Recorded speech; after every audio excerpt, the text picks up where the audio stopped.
cow herds across the southern plains looking at building back after the drought had caused downsizing over the last several years.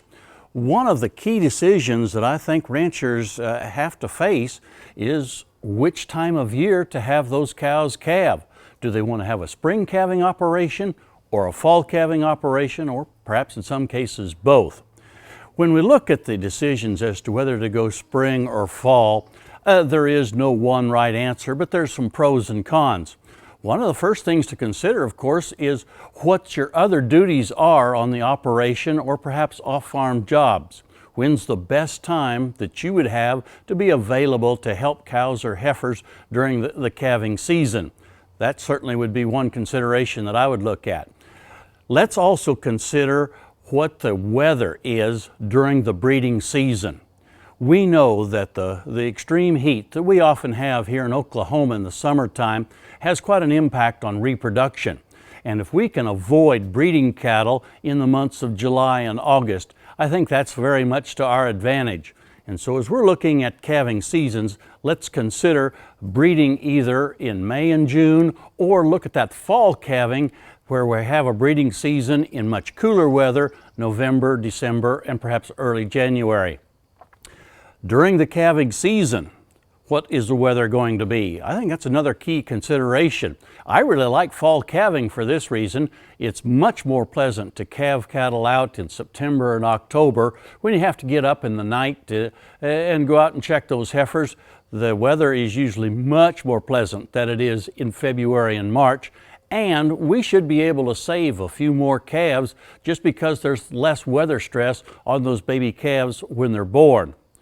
Other considerations that I would take into account is the overall reproduction of the herd. Several different universities have made comparisons of fall versus spring calving.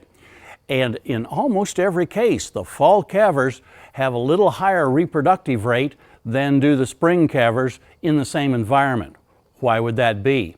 Well, we know that body condition at the time of calving is such a key influencer as to when those cows recycle to have a chance to reproduce. And cattle coming out of the summer typically are in better body condition than those that their counterparts that are coming through a tougher winter and are usually in a little thinner body condition at calving time. Also, I think there's a chance that we would have healthier calves because during the fall calving season in September and October, we're generally calving on drier ground and therefore less chance of getting the pathogens that cause calf scours. Well, there's a myriad of reasons why we might choose one or the other. First of all, it's critical, I think, to have a short calving season, whichever you choose, so that you can produce a uniform set of calves that you can market together and get the best possible price. Me, I would choose fall calving just because I like those cows in better body condition at calving time, that more pleasant weather to calve, and a better time of year in terms of reproduction of the cows. We hope you get an idea if you're going to expand your herd and consider whether it's fall or spring or both. And we look forward to visiting with you again next week on Sunup's Cow Calf Corner.